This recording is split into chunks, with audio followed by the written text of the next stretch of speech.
समस्त को पुणी थे जयगुरु।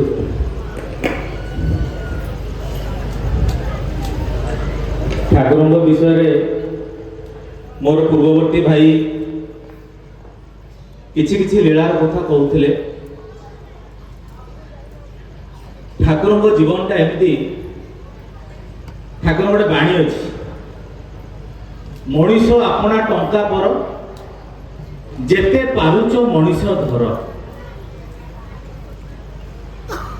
दुनिया रे ए संसार रे सबुठारु बड़ जिनस होची भल पाइबा। बहुत प्रकार भल पाइबा रही। स्वामी स्त्री भितर भल पाइबा रही। मनीष गोटे तार गोटे पैशन रही कि कौन से काम को भल पाए ताकू भी भल पाइबा कहा जाए। मनीष भल पाए कि घरे गाई गोरु कुकुर छेली नेउल विभिन्न जिन रखती ताकू भी भल पाइबा कहा जाए। किंतु सर्वश्रेष्ठ भल पाइबा कहा जाए मार पिला प्रति जो भल पाइबा एटा को सर्वश्रेष्ठ भल पाइबा कहा जाए। कहीं ना माटा अंतर चिरिकी छुआ को जन्म दे था तार बक्षर अमृत देकी छुआ को बढ़ई था तेणु मार एत भल पाइबा आउ जो यही परम पिता विश्व चराचर ए ब्रह्मांडर मालिक जी जी ए मार छुआर भल पाइबा को सृष्टि कले तांको भल पाइबा जते देखिबा लोकर विवेचना करिवार शक्ति हजि जाए। लोक आश्चर्य हुए विस्मय हुए कौन परम पिता दया कौन परम पिता लीला आ कौन परम पिता वात्सल्य ममता। महाराज अनंतनाथ राय ठाकुर लीला पार्षद मान भितर अनन्य लीला पार्षद प्रथम श्रेणी ठाकुर भक्त आम अनेक थर विषय शुणीचे। से प्रथमे ठाकुर प्रति आकृष्ट केमती हेले से आकृष्ट हेले एमती से तुम स्टीमर घाटर लोक जीवास करते पानी जहाज लोक जीवास करते से देखिए जड़े किशोर से स्टीमर घाटे बसी रही स्टीमर जो आसी से घाटे लगुच लोक मान जो बेडिंग बस्तानी सब रही ये मुंडेकरी कांधेकरी टेकिकी नहीं जो छाड़ा कथा छाड़ी दौरान किंतु प्रति बदल क्या किसी नौना या अनंतनाथ राय बहुत भल भाव निरीक्षण करके देखिले कहले हूँ कौन ये कुलीगिरी करुच्ची लोक पैसा पत्र किसी न नहीं लोक को सेवा दौरान बारंबार दौरान अनेक थर दौरान आउ निजक किसी बुझे पारे गले बाध्य पचारे जे कौन करदिन ठाकुर थे अनुकूल चंद्र चक्रवर्ती जो ठाकुर को जिज्ञासा करेंगे ठाकुर ठाकुर बोल तो नुहे जे मु देखुची बहुत समय धरिकी देखुची तुम्हें एमती बहुत लोकंर जो बेडिंग बस्तानी नहीं जाऊच कुलीगिरी करुच अथच प्रति बदल क्या किसी नौन कौन से ठाकुर जो लाइन थिला ये लाइन टा थिला या अन्यर स्वस्ति रे महाप्रशस्ति अन्य को टिके आनंद देगी अन्य को टिके खुशी देगी तार कष्ट को लाघव करी महा आनंद प्राप्त होती एटा किए ही पारे भगवान ईश्वर माँ को कड़े एमती सृष्टि कर शुणे माँ गुंडाई गुंडाई खोई खोई करी पिलार पेट फुल हेले माँ को कड़े खुशी लगे आम तो जानू आम माँ मनोभावटा मुझे बुझी पारि मुझे शुणी पढ़ी माँ कड़े ता स्वामी की खोई पेकरी ता पिला को खोई पेकरी हुष्ट पुष्ट करेले माँ खुशी ଆଉ ଏ ମମତା ଦେଖାଯାଉଥିଲା ଶ୍ରୀ ଠାକୁରଙ୍କ ଜୀବନରେ। କାହିଁକି ଏସବୁ କଥା କହୁଛି? ଠାକୁର ଯେତେବେଳେ ଯୋଉମାନେ ଠାକୁରଙ୍କୁ ଦେଖିଛନ୍ତି, ଯୋଉମାନେ ଠାକୁରଙ୍କ ସହିତ ମିଶିଛନ୍ତି, ସେମାନେ ସମସ୍ତେ ଦେଖିଛନ୍ତି ଠାକୁର ଲୋକମାନଙ୍କୁ ନେଇକି ଠାକୁରଙ୍କୁ ସବୁବେଳେ ବସା ଉଠା। ଠାକୁର ଦିନେ ବସିଛନ୍ତି, ଠାକୁରଙ୍କୁ ଘେରିକି ଅନେକ ଭକ୍ତ ଶିଷ୍ୟ ବସିଛନ୍ତି। ଠାକୁର ତା ଭିତରେ ହଠାତ୍ କହିବେ, ଏ ମତେ ଗୋଟେ ଛତା ଆଉ ଗୋଟେ ବତୀ ନେଇକି ଯିବାକୁ ପଡିବ। ସମସ୍ତେ ସେଠି ଜାଣିବାକୁ ଚାହିଁଲେ ଯେ ଠାକୁରଙ୍କର ଏ ପ୍ରସଙ୍ଗ କଣ।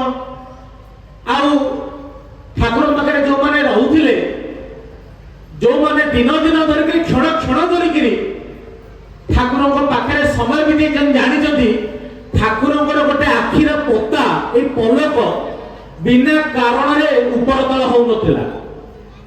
ଆଉ ଠାକୁର ଯେତେବେଳେ କିଛି କହୁଛନ୍ତି, ସେ କହିବା ପଛପଟେ ନିଶ୍ଚିତ କିଛି କାରଣ ଲୁଚି ରହିଛି।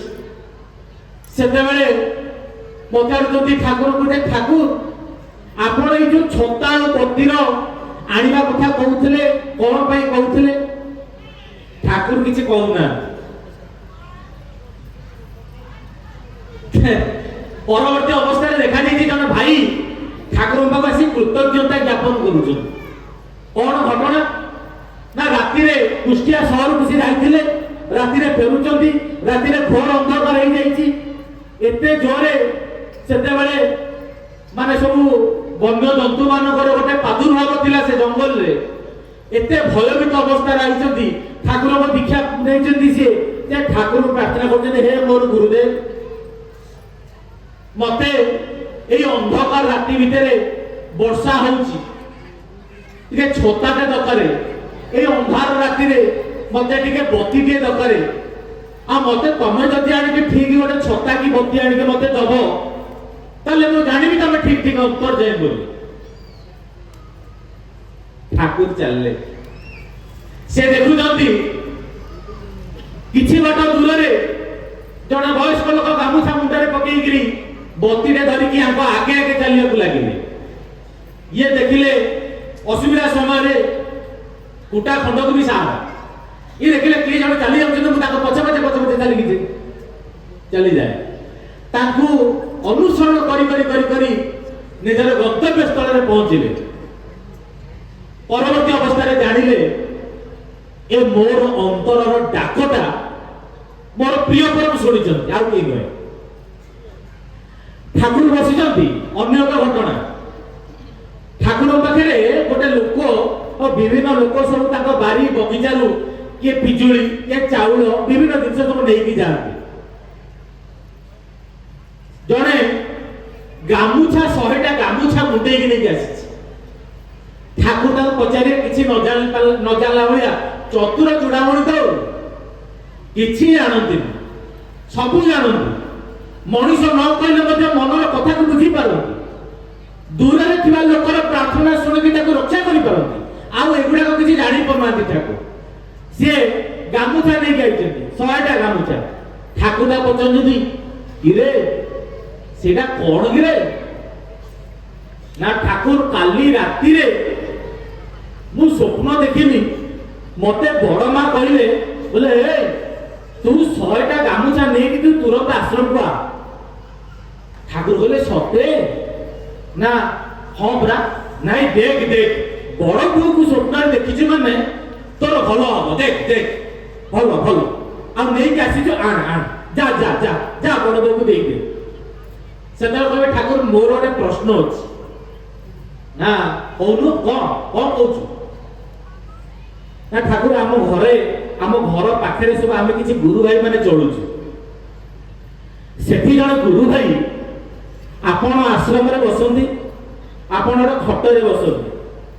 ଆପଣ ଖଟରେ ବସିଲା ବେଳେ ଗୋଟେ ତକିଆ ବ୍ୟବହାର କରନ୍ତି। ଆପଣ ବେଳେ ବେଳେ ଚୌକି ବି ବ୍ୟବହାର କରନ୍ତି। ଆପଣ ଧଳା ବେଡସିଟ୍ ବ୍ୟବହାର କରନ୍ତି।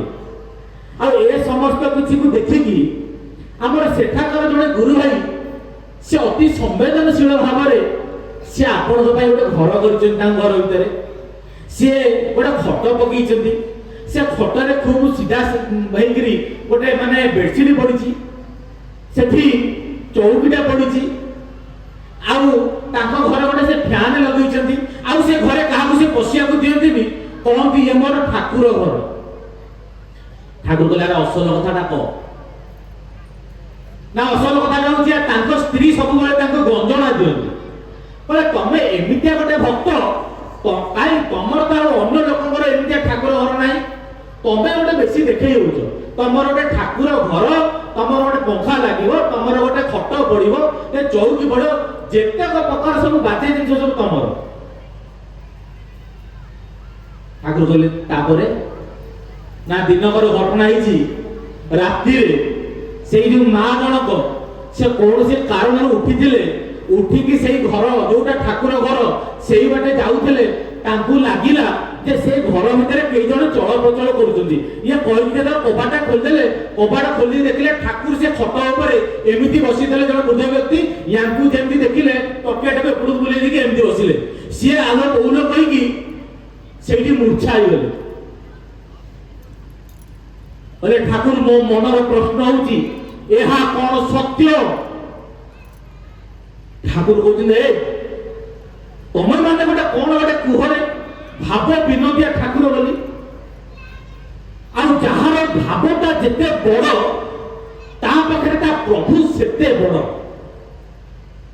से भक्त शिष्य मान बुझार अभाव रहुनी जे ये भाई उमेश चंद्र लाहिड़ी कथा कहते आम सत्संग बहुत अजस्र घटना शुणुचे ठाकुर कौन ग्रहण करती ठाकुर मनुष्य भीतर भावटा को ग्रहण करते अंतरे कि केते स्थान देइछि सेटा को ग्रहण करते आ सेटा आरंभ हुए दीक्षा नवा पर सेटा आरंभ हुए इष्टवृत्ति कले ठाकुर ए इष्टवृत्ति जे आम अनेक प्रकार मनरे बहुत दुर्दर ठाकुर इष्टवृत्ति को नहीं से कौन कि पैसाटा तो आम जीवनटा एत क्षुद्र स्वार्थ सब आम जीवनटा मनुष्य सन्देह करे आउ गोटे जिन हूँ आम असुविधा होगा आम जीवन में आम गोटे श्रृंखला पिलादिन न चलवा हेतु आम कहीं भावु नकले कौन हेनी वर्ष को थे देदेले हेनी मसकू कौन थे देदेले हेनी एमती भावु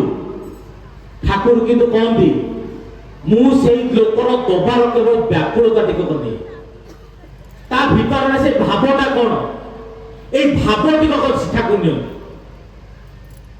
भाई मते गोटे विषय वस्तुर कथा अच्छी मत भर कहले भाई टे ठाकुर विषय कहते ठाकुर विषय शुणा मुझे जाए कौन कहूँ मुझे जानी तेरे परम पिता होते चिर उपभोग्य उपभोग करा पड़े ठाकुर पाखे जड़े किशोर युवक कहले चलो सी ठाकुर अंतर भक्ति करते भावर कथा कहते टिके गुरुंकर दयाटा गुरुंकर कृपाटा गुरुंकर स्वरूपटा गोटे जाना दरकार सी मन भितर गोटे घरे गोटे काकुड़ी गछ करते काकुड़ी फड़ी काकुड़ी चाष मन भितर भाविले जे एई गछर प्रथम काकुड़ीटा मो ठाकुर को देवी आ बालकर ये जो युवकर कौन से कारण दुई दिन बाहर को जावाक पड़े सबुदिन कम थी सबुदिन सकाल से काकुड़ जत्न नि जितेबाला बाहर को जावा पड़ा से माँ को कही गले माँ ये जो काकुड़ीटा यहाँ मो ठाकुर ना जाची काकुड़ीटा को तो खूब जत्न रखिबू मु 2 दिन जाऊँगी आसला ठाकुर आश्रम में काकुड़ी गुड़ाक नहीं जीवी तोर दायित्व काकुड़ीटा को किंतु जत्न कर माँ कहले हाँ तो तू जा जा मु देखी दुर्भाग्यर विषय से पुओ जिते घर को आसते से काकुड़ीटा को पोक खाई पोक लगे काकुड़ी घर भितर न पसंद से काकुड़ी जो देखीदेला पुओ मुंडे हाथ देकरी कौन है एते जत्न एते भाव भावी ए प्रथम काकुड़ीटा ठाकुर को देवी बोली माँ टे जत्न कर पार्लुनी से माँ ताको बुझाऊँ अरे पुओ एते काकुड़ी तोर से काकुड़ा को ठाकुर खाइबे तू सबू नहीं जाऊनु तू नहीं जा सब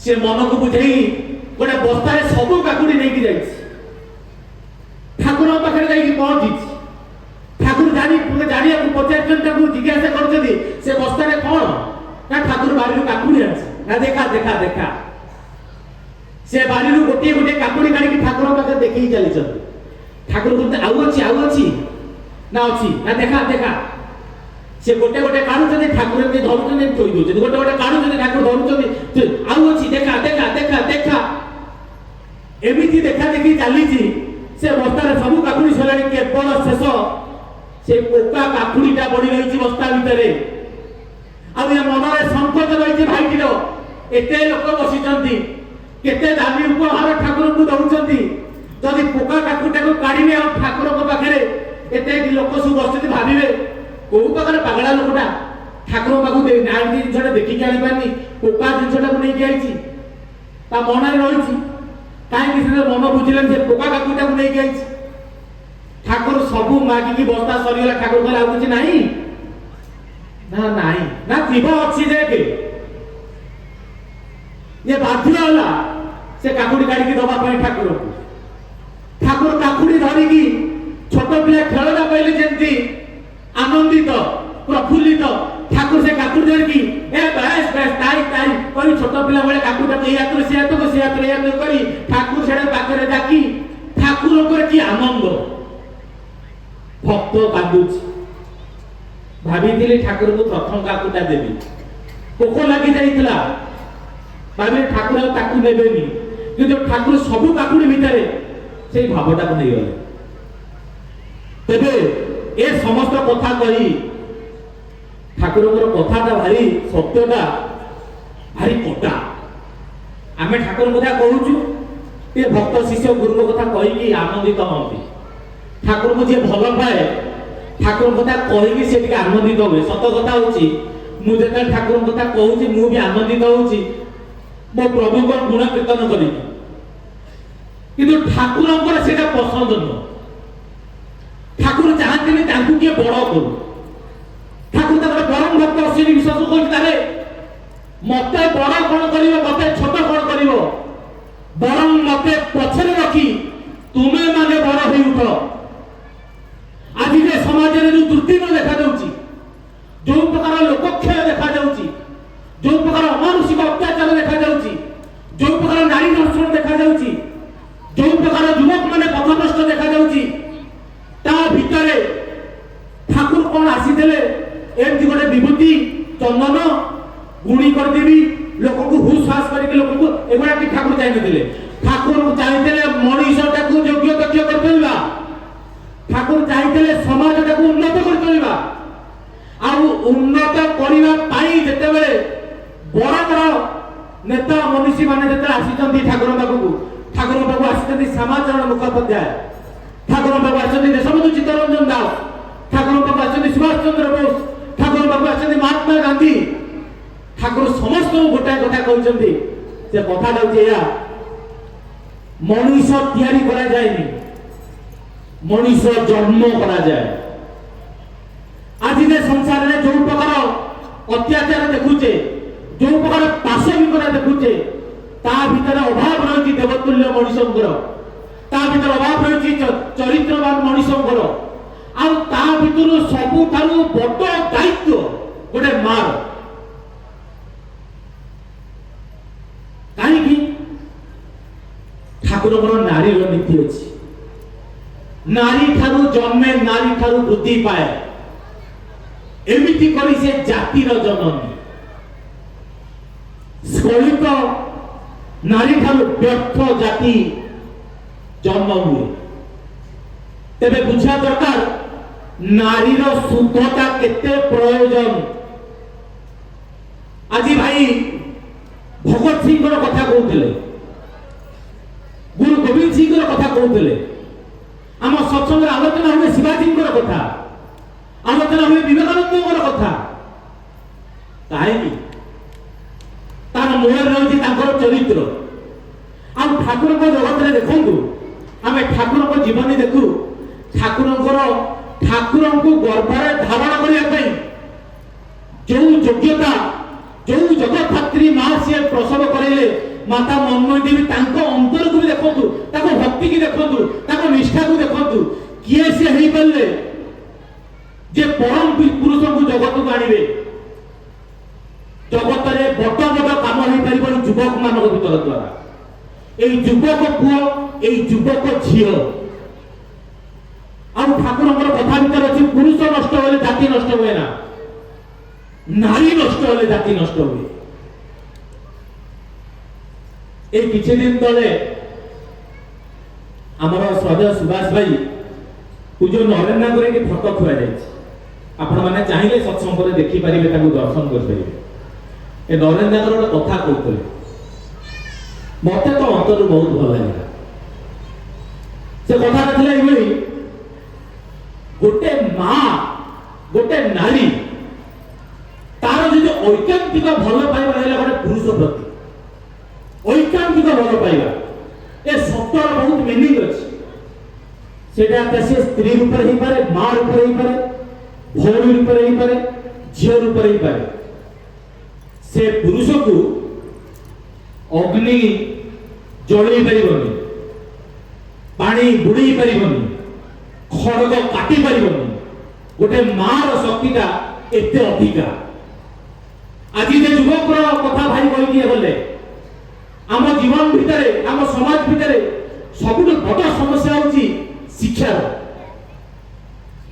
से शिक्षार आरंभ हुए आम भावु कौन भुवनेश्वर रहीचु राजधानी एठी शिक्षार अभाव रहा माळमाळ इंजीनियरिंग कॉलेज माळमाळ प्राइवेट स्कूल माळमाळ घर सब ट्यूशन मास्टर बहुत प्रकार सब जिनस खाई एठी शिक्षार अभाव रहे भावी पारू ठाकुर को से शिक्षार कथा कहूना ठाकुर पाखे जिते ज्ञानी गुणी विद्वान माने पचार समाज कथा कथित डिग्री धरी सर्टिफिकेट धरी शिक्षित मान कथा ठाकुर कहते they are not educated they are literate only आउ एजुकेशन मीनिंग देकर कहते the meaningful active adjustment of habit and behaviour is called education Thakur बाणी देकी मध्य कहले लेखा पढ़ारे दक्ष हेले ही शिक्षा ताकू कहेना अभ्यास व्यवहार सहज ज्ञान नहले शिक्षा हुए ना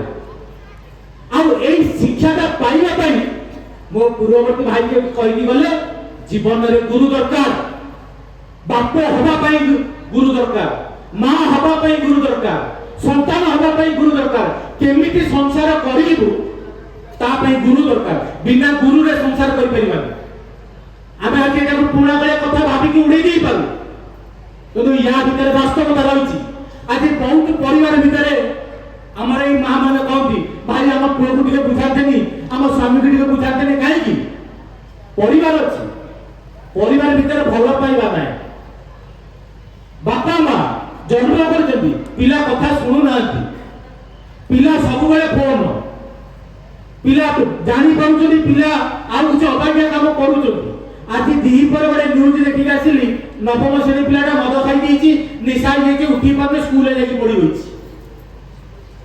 आज प्रत्येक मां रा अंतर भीतर भय रहिछि प्रत्येक बाप अंतर भीतर मध्ये भय रहिछि मोर संतान संतति को गढ़ी भी केमती सत्संग जीवन रे दीक्षा ए ठाकुर को बीज मंत्र यह मनुष्य को शुभ संस्कार दिए शुभ संस्कार संस्कार केमती तैयारी हुए जानते गोटे निष्ठा रखिकी जेकोसी काम कले सेटा अभ्यास रे परिणत हुए जेकोसी काम को आज कली काली कली 3 दिन पर कली 5 दिन पर्यंत कली मासे कली एटा को निष्ठा कहा जाए ए निष्ठाटा धरिब से अभ्यास आ अभ्यासटा परवर्ती अवस्था रे संस्कार रे परिणत हुए सत्संग आसिले मनुष्यर संस्कार परिवर्तन हुए ए संस्कार जेतले मनुष्यर आसे सेतले मनुष्य प्रकृत जीवन को उपभोग करि पारे आ सेति पई ठाकुर जे समाज गठन कथा कहले विवाह गुड़ाक सजाड़िया पड़े विवाह किए करिवे बुढ़ा लोक करिवे पाइना हमर गोटे प्रचलन रही कथा सत्संग दीक्षा अरे बाबू रे काई पागल होतो कहले एसु बयस हेइनी तमे चाकरी बाकरी करो व्यापार वाणिज्य करो छुआ पिला करी सारो तापर जाईकरी धर्म अर्जन करिवो ଠାକୁର ଶାସ୍ତ୍ରରେ ବାଣୀ ଭିତରେ କହିଛନ୍ତି ଧର୍ମ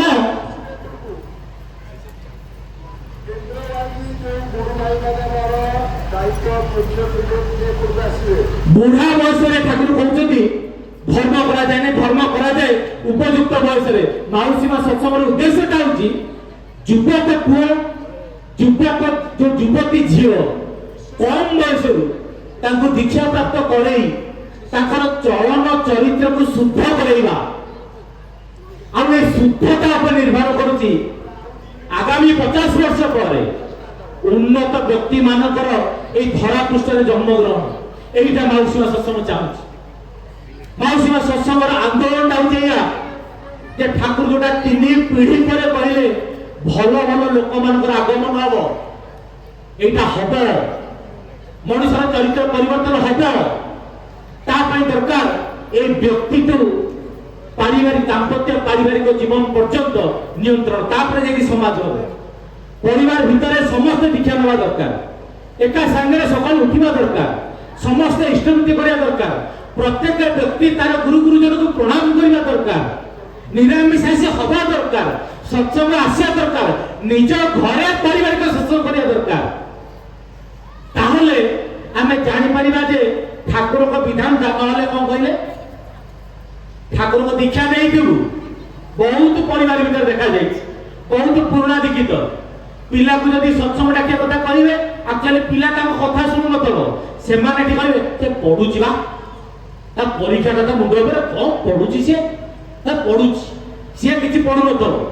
ଜମା ହବନି ମଣିଷର ମନ ଅନିୟନ୍ତ୍ରିତ ପରିବେଶରେ ଯାହା ଯାହା ଘଟଣା ଦେଖୁଛେ ଜମା ସେ ସଜାଡ଼ି ପାରିବନି। ଏକମାତ୍ର ସତ୍ସଙ୍ଗ ଛାଡ଼ିଦେଲେ ଠାକୁରଙ୍କ ବୀଜ ମନ୍ତ୍ର ଛାଡ଼ିଦେଲେ ମଣିଷକୁ ରକ୍ଷା କରିବାର ବାଟ ଏଇଲେ କିଛି ଅଲଗା ନାହିଁ। ସତ୍ସଙ୍ଗର ପ୍ରୟୋଜନ ରହିଛି, ଆମେ ବୁଝିକି ବାବୁ ଚାହୁଁଛୁ, ଜାଣିକି ବି ଏବେ ବି ସଂଘର୍ଷ। ଠାକୁରଙ୍କ ଦୀକ୍ଷା ନେଲେ ମଣିଷର ନିଜ ସହିତ ଲଢେଇଟା ବେଶୀ ହୁଏ। ଆଉ ଠାକୁର ୟାର ଉଦାହରଣ ଦେଇକି ଯାଇଛନ୍ତି, ଭାଇ କହୁଥିଲେ ମାଇ ଲାଇଫ ଇଜ ମାଇ ମେସେଜ। ଠାକୁର କହିଲେ ଗୋଟେ ଦିନ ଠାକୁର କଥା କହୁଛନ୍ତି, କହିଲେ ମୁଁ ଗୋଟେ ଦିନ ଭାବିଲି ଯେ କୁଷ୍ଟିଆ ଯିବି। ଆଚ୍ଛା କୁଷ୍ଟିଆ ଯିବେ, କହିଲେ କୁଷ୍ଟିଆ ହଉଛି 15 କିଲୋମିଟର ବାଟ, এই যে বালি চড়ারে চালিকি ଯିବି, ଦିନ ମାନେ 2 ପର ଟାଇମ, ମୁଣ୍ଡ ଉପରେ ଖରା, କିଛି ବାଟ ଚାଲିଛି, ପାଦ ଏତେ ଜୋର କଷ୍ଟ ହେଲା ଭାବିଲେ ଯାଇପାରିବି। ମୁଁ ମନେ ମନେ ଭାବିଲି ନା ନା ମୁଁ ସଂକଳ୍ପ କରିଛି ଯେତେବେଳେ ମତେ ଯିବାକୁ ପଡିବ। ବହୁତ କষ্টে ମଷ୍ଟେ ପଡିଗଲି, ଦେଖିଲି ପାଦ ଗୁଡାକ ଫୋଟକା ହେଇଗଲା, ଫୋଟକା ହେଇକି ପାଦ ଭିତରେ ତ ପୂଜ ଜମିଗଲାଣି। ଠାକୁର କହିଲେ ଆଉ ଯାଇ ହବ, ଆଉ ଫେରି ପାରିବିନି, ଏଠି ରହିଯିବି। ଠାକୁର କହୁଛନ୍ତି ମୁଁ ନିଜକୁ ନିଜେ ବୁଝାଉଛି ନା ମୁଁ କଣ ହାରିଯିବି, ମତେ କରିବାକୁ ହବ, ଯାହା ପାଦ ହଉଛି ହଉ, ମୁଁ ମୋର ସଂକଳ୍ପ ଠାରୁ କିନ୍ତୁ ହଟିବିନି। ଠାକୁର ସେଇ ପୂଜ ପାଦରେ ଫେରିକି ଆସିଲେ ଘରୁ। ତଥାକଥିତ ନୀତି ଉପଦେଶ ଦେଇନାହାନ୍ତି, ଆଚରଣ କରିକି ଦେଖେଇଛନ୍ତି। ଆଜି ବି ଆମକୁ ସଂଘର୍ଷ କରିବାକୁ ପଡୁଛି। ଇଷ୍ଟବୃତ୍ତି କରରେ, ବୋଉ ଡାକୁଥବ, ବାପା ଡାକୁଥିବେ, ଭାଇ ଡାକୁଥବ, ଭଉଣୀ ଡାକୁଥବ, ଆରେ କରରେ, ଗୁରୁ ଭାଇ ଫୋନ କରିଥିବେ, ଆରେ ଆରେ ଆରେ ପ୍ରାର୍ଥନା ଟାଇମ ହେଇଗଲା ଚାଲେ। ଏବେ ବି ବୁଝିକି ଅବୁଝା, ଏବେ ବି ସତ୍ସଙ୍ଗ ପାଇଁ ଫୋନ କରିବାକୁ ପଡୁଛି, ମାନେ ବୁଝିକି। ଲଢେଇଟା ସବୁବେଳେ ଅଛି। ଆଉ ଠାକୁରଙ୍କ ଦୀକ୍ଷାଟା ଯଦି ଖାଲି ଭଲ କଥା ଗୁଡାଏ ଶୁଣି ଦେଇକି ପାଳି ଦେଇ ହେଉଥାନ୍ତା ତାହେଲେ ଭାରତ ବର୍ଷରେ ଆଜି ଅବସ୍ଥା ଏହା ହେଇନଥାନ୍ତା। 1000 ବର୍ଷର ଗୋଲାମୀ ହେଇଛୁ, ଜ୍ଞାନ ନଥିଲା, ଏଠି ବୁଦ୍ଧି ନଥିଲା, ଏଠି ପୋଥି ନଥିଲା, ବିଦ୍ୟା ନଥିଲା, ସବୁ ଥିଲା, ନଥିଲା କର୍ମ, ନଥିଲା ଭିତରେ ସାହସ, ନଥିଲା ଭିତରେ ପରାକ୍ରମ, ନଥିଲା ଭିତରେ ଶକ୍ତି। ସେଥିପାଇଁ ପୂଜ୍ୟ ନରେନ୍ଦ୍ର ଆମେ କୃତଜ୍ଞ ତାଙ୍କ ପାଖରେ, ଯିଏ କହିଲେ ପୁଅ ମାନେ ଡେଲି ଏକ୍ସରସାଇଜ କରିବେ, ଗଜାମୁଗ ବୁଟ ଖାଇବେ, ଝିଅ ମାନେ ପୁଚି ଖେଳିବେ, ତାଙ୍କର ବି ଗଜାମୁଗ ବୁଟ ଖାଇବେ, ପେଜ ପିଇବେ, ଯାହା ଯାହା କୁହାଯାଇଛି ତାହା କରିବେ। ଏଗୁଡାକ କଲେ ଏ ଠାକୁରଙ୍କ ଦୀକ୍ଷାରୁ ପାଳି ହେବ। ନହେଲେ ଠାକୁରଙ୍କ ଦୀକ୍ଷାଟା ତା ବାଟରେ, ଫଟୋ ତା ବାଟରେ, ଠାକୁରଙ୍କ ସତ୍ସଙ୍ଗ ତା ବାଟରେ, ମୋର ଚଳନି, ମୋର ଚରିତ୍ର, ମୋର ଅଭ୍ୟାସ ଏଇଟା ମୋ ବାଟରେ, ମୋର ଜୀବନ ସାଙ୍ଗରେ ଠାକୁରଙ୍କ ସମ୍ପର୍କ ନଥିବ। 12 ବର୍ଷ କାହିଁକି 12 ଜନ୍ମ ବିତିଗଲେ ବି ମୋ ଜୀବନରେ ମୁଁ କିଛି କରିପାରିବିନି ଯେ ପର୍ଯ୍ୟନ୍ତ ଚରିତ୍ର ଉପରେ ହାତ ନ ପଡେ। ଆଜି ଆମ ଭିତରେ ଶକ୍ତିର ଅଭାବ, ସେଥିପାଇଁ କୁହାଯାଏ ଏକ୍ସରସାଇଜ କର, କାଛା ପିନ୍ଧ। କାନରେ ଶୁଣି ଶୁଣି କାନରେ ଗଳି ବସିଗଲାଣି, ହେଇପାରୁନି। କାହିଁକି ନା ଆମେ ଏତେ ଦୁର୍ବଳ, ଆମେ ନିଜେ ଜାଣିଛୁ ଆମେ କେତେ ଦୁର୍ବଳ। ଆମେ ଓଡ଼ିଆ ଲୋକ ଏ ଭାଇ ମାନେ ଖାଇବୁ ବହୁତ, ଶୋଇବୁ ବହୁତ, ବହୁତ ଶୋଇବୁ। ଶୋଇବାର ମଜା ଯାହା, ଆଉ ସେଇଟା କହୁଥିଲେ ନାହିଁ। ମୁଣ୍ଡ ପିନ୍ଧିଲେ ଶୋଇବୁ, ମନ କଷ୍ଟ ହେଲେ ଶୋଇବୁ, କିଛି କାମ ନାହିଁ ଶୋଇବୁ, ଦେହ ପିନ୍ଧିଲେ ଶୋଇବୁ, ପାଠ ଭଲ ହେଲେ ବି ଶୋଇବୁ, ପାଠ ଭଲ ନହେଲେ ବି ଶୋଇବୁ, ଯାହା ହେଲେ ରାମବାଣ ଚିକିତ୍ସା ଶୋଇବୁ। ଆମ ଓଡ଼ିଶାଟା ଶୋଇ ଶୋଇକି ଯାଇଛି। ନରେନ୍ଦ୍ର କହୁଥିଲେ, ମୁଁ ଶୁଣିଛି ଅଭିନେଶ କହନ୍ତି ଯେ ଗୋଟେ ସତ୍ସଙ୍ଗରେ କୁଆଡେ ଆମର ସଦୟ ଚନ୍ଦନ ଭାଇ ଥିଲେ, କହିଲେ ଭାଇ ଏରେ ବାସି ପଖାଳ ଉପରେ ଗୋଟେ ଆଲୋଚନା କରନ୍ତୁ। ଆମର ସବୁ ଖଟା ଜାତୀୟ ଖାଦ୍ୟ, ଚୁନା ମାଛ, ଶୁଖୁଆ ପଚି ଯାଇଥିବ, ସଢି ଯାଇଥିବ, ଏଇ ଖାଦ୍ୟକୁ ଖାଇକି ଆମେ ମାନେ ଜାତି ତିଆରି କରିବୁ, ଆମେ ଆମ ଜୀବନ ତିଆରି କରିବୁ, ବଡ ବଡ ଲକ୍ଷ୍ୟ ହାସଲ କରିବୁ, କିଛି ହବନି। ମଣିଷ କରିବା ପାଇଁ ଶକ୍ତି ଦରକାର, ସେଥିପାଇଁ ଦରକାର ଏଇ ସବୁ ଜିନିଷ, ପୁଷ୍ଟିକର ଖାଦ୍ୟ ଦରକାର। ସେଥିପାଇଁ ବହୁତ କମ ପଇସାରେ ଗଜାମୁଗ ବୁଟ, ହେଭି ପ୍ରୋଟିନ ସେଥିରେ ତାକୁ ଖାଇବା ଦରକାର। ଠାକୁର କହିଛନ୍ତି ଘିଅ ଖାଇବା ଦରକାର, ଠାକୁର କହିଛନ୍ତି ରାଶି ଖାଇବା ଦରକାର। ରାଶିକି ବାଟିକି ଦେଲେ ଠାକୁର କହିଛନ୍ତି ଆମିଷର ପାପ ବି ଦେଇପାରିବନି ଯାହା ରାଶି ଦବ। ଡାକ୍ତର ମାନେ କହନ୍ତି ଅଣ୍ଡା ଖାଅ, ମାଛ ଖାଅ, ଠାକୁର କହିଲେ ରାଶି ଯାହା ଦେଇପାରେ ଆମିଷର ବାପା ବି ଯାହା ଦେଇପାରିବନି। এই যে কঞ্চা কদলী, ঘিও, অরুয়া চাউল, এই যে সন্ধ্যাবে লুণ, এগুড়াক আমার জীবন পাই দরকার। ঘিও, ক্ষীর, এতিকি পুষ্টি আমার জীবন পাই যাহা দরকার ঠাকুর বলছেন এইসব খাদ্যর যথেষ্ট পরিমাণে মিলে। মহু খাইসারা পরে মহু টিকে খাইবা দরকার। এগুড়া কাহি সৎসঙ্গ আলোচনা হচ্ছে ভাই, ভাল ভাল বড় বড় কথা কହୁନାହାନ୍ତି ভাই, ভাগবতর কথা কହୁନାହାନ୍ତି, এসব কথা কোন এইটা আবার রয়েছে কথাটা। যে পর্যন্ত এগুড়া ন করিপারবু, যেতে শুনিবু কিছু করিপারিবু। তেবে সময় তো বোধে শ্রী শ্রী ঠাকুরঙ্কর কথাটা প্রেমর কথা আরম্ভ করতে ভাই কহিলে কিছু সময় আছে। ঠাকুরঙ্কর কথা মনে পড়ে, সে কথা যেতবে লাগে শুনে, বেড়ে বেড়ে লাগে ঠাকুর কেমিতিয়া ଥିଲେ, আমি টিকে তাকে দেখি পাইলুনি টিকে স্বচক্ষুরে কেমতি ঠাকুর ଥିଲେ। আমি ଆମ ମନର କଥା ଯାଇକି ସବୁ ତାଙ୍କ ପାଖରେ କହି ଦଉଥାନ୍ତୁ। ଆଜି କାହା ପାଖରେ କହିପାରୁନୁ, ଆଜି କିଛି ଜାଣିପାରୁନୁ। ଆଜି ପ୍ରକୃତରେ ଠାକୁରଙ୍କର ଦୀକ୍ଷା ଭିତରେ ଆଜି ଏଇ ଯୋଉ ଜୀବନଟା ଆମେ ପାଇଛୁ, ଏ ଜୀବନ ଭିତରେ ପ୍ରକୃତରେ କିଛି ହବ ନା ହବନି। ଠାକୁରଙ୍କ ଦୀକ୍ଷା ନେଇକିରି ଏବେ ବି ଭୁଲ ହଉଛି, ଏବେ ବି ବିଭିନ୍ନ ପ୍ରକାର ତ୍ରୁଟି ହଉଛି ଆମ ଜୀବନରେ। ତେବେ ଆମେ କଣ କରିପାରିବୁ? ଠାକୁରଙ୍କ ପାଖରେ ଜଣେ ଭକ୍ତ ଥିଲେ, ସାଙ୍ଗସାଥୀ, କାରଣ ଆମେ ସବୁ ଦୀକ୍ଷା ନେଲେ ମଧ୍ୟ ଆମର ଗୋଟେ ପରିବେଶ ରହିଛି। ସେ ପରିବେଶକୁ ଯାଇଛନ୍ତି, ସେ ପରିବେଶରେ ସମସ୍ତେ ମଦୁଆ। ଇଏ ହଉଛନ୍ତି ସତ୍ସଙ୍ଗୀ, ଇଏ ଠାକୁରଙ୍କ ପାଖକୁ ଯାଇଛନ୍ତି। ସେ ଯାଇଛନ୍ତି ସେ ସାଙ୍ଗମାନଙ୍କ ପାଖକୁ, ସାଙ୍ଗମାନେ ଗୋଟେ ପ୍ରୋଗ୍ରାମ କରିବେ, ପ୍ରୋଗ୍ରାମ ଟିକେ ଠକଲମ ହବ। আমার সব আগে বসিয়া বসিয়া মানে পিবা, যে মেলাটে করিবা মানে পিবা, এইটা গোটে আমার এবে চালিছে, ট্রেন্ড চালিছে। আর সাঙ্গ বহু দিন দেখা নাই, আস টিকে বসিবা, টিকে সময় বিতেইবা, তার মানে টিকে পিবা, আর কিছু নয়। বসিয়া মানে কাঁধরে হাত পকাই বসিয়া নয়, বসিয়া মানে পিবা। সে ভাইଙ୍କ পাখে সেইটা ঘটনা ঘটিলা। তাকে সাঙ্গମାନେ ডাকিলে, বলে আଜି টিকে হব মৌজ।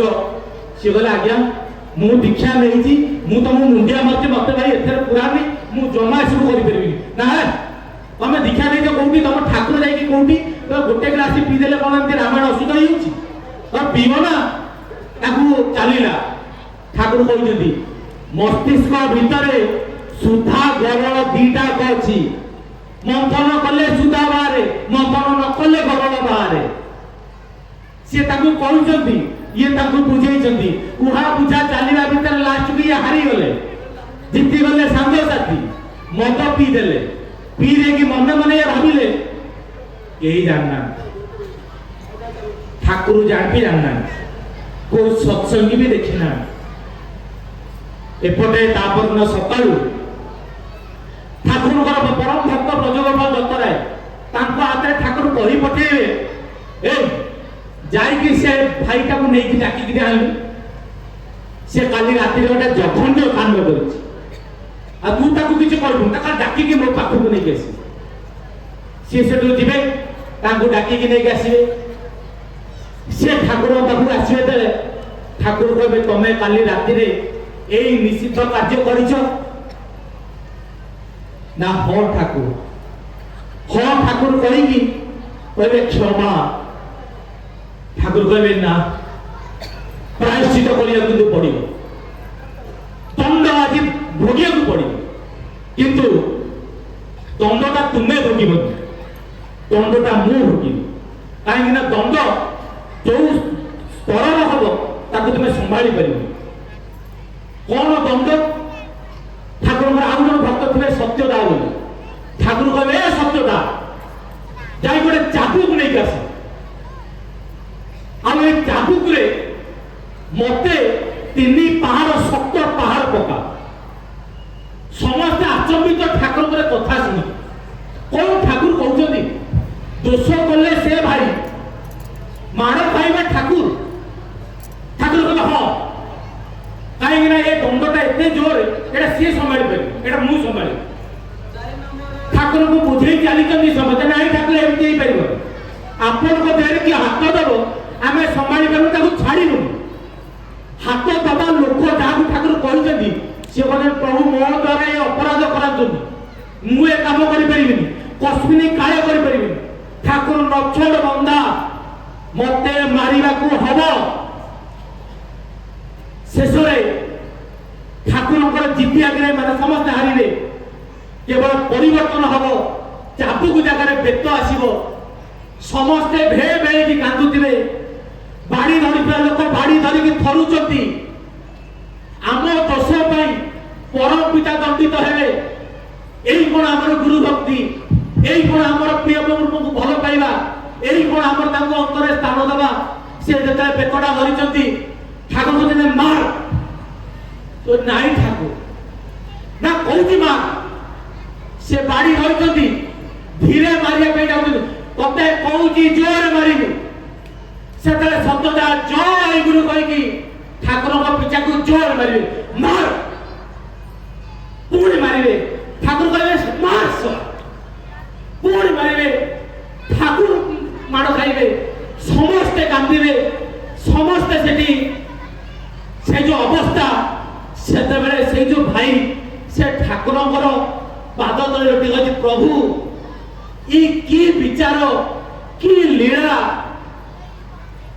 ठाकुर निस्तब्ध ठाकुर कहते जानी आज कहीं मु माड़ खाइली जदि मु माड़ खाई न था तोर जो भूल काम सकाशे काली जो दुर्भोग जातु से भी मत कहते रे आ तोर दुर्भोग शुणिकी मु कौटी रही पारि तमें मैंने मो छुआ केमी तुम मानक मु रक्षा करें जिते देखुदी केमी मु बंची पारि से ठाकुर भी कांदुंट समस्ते कांदुंट समस्ते ठाकुर पाखे प्रतिज्ञा कर ठाकुर स्वार्थ आमार तुम्हें शुद्ध कौन प्रयोजन स्वार्थ नय भर दुनिया जा हो ना हो तुम्हार अतृप्ति करी जे भय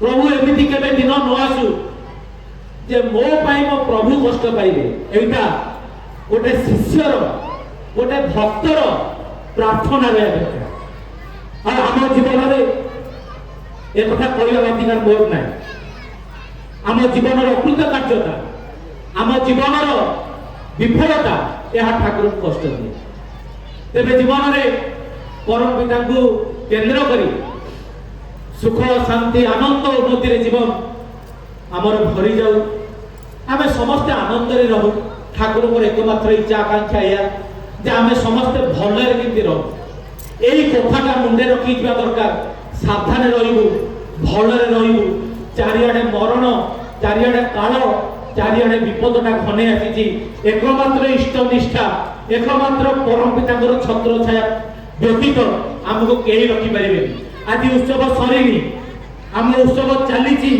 पुणी काली भी अच्छी आज ये पेंडाल जो खाली अंश अच्छी आम समस्त चेष्टा रहा दरकार काली जमी पेंडाल पूर्ण हुए ठाकुर मनीषटे चाहे प्रत्येक निजे आसवा सहित आउ किसी जन को जमी खबर दे এই সৎসଙ୍ଗ ପରମ ପିତାଙ୍କ କୋଳକୁ এই ତାଙ୍କର ସନ୍ତାନମାନଙ୍କୁ ଡାକି ଆଣିବା এই ପ୍ରାର୍ଥନା ରଖି ଆଜିର এই ସଭାକୁ ଉଦ୍ଯାପନ କରିବା ବନ୍ଦେ ପୁରୁଷୋତ୍ତମ वंदे पुरुषोत्तम ବନ୍ଦେ ପୁରୁଷୋତ୍ତମ वंदे पुरुषोत्तम ବନ୍ଦେ ପୁରୁଷୋତ୍ତମ वंदे पुरुषोत्तम ବନ୍ଦେ ପୁରୁଷୋତ୍ତମ परम दयाल परम प्रेममय श्री श्री ठाकुर कुल चंद्र जी परम दयाल परम प्रेममय श्री श्री ठाकुर कुल चंद्र जी परम दयाल परम प्रेममय श्री श्री ठाकुर कुल चंद्र जी परम आराध्या जगत जननी श्री श्री बड़माकी परम आराध्या जगत जननी श्री श्री बड़माकी परम आराध्या जगत जननी श्री श्री बड़माकी परम पूज्य पाद श्री श्री बड़दांगी परम पूज्य पाद श्री श्री बड़दांगी परम पूज्य पाद श्री श्री बड़दांगी परम पूज्य पाद श्री श्री आधार जगवंगी परम पूज्य पाद श्री श्री आधार जगवंगी परम पूज्य पाद श्री श्री आधार जगवंगी सात संग की सात नाम की गीता माता की वंदे पुरुषोत्तम वंदे वंदे आर्य पितृ ने आर्य पितृवर्गाने मातृवंदे अहं दृष्टिदेव भवे वंदे पुरुषोत्तम वंदे परम दयाल परम प्रेम भाई श्री श्री ठाकुर कुल चंद्र जी की जय गुरु।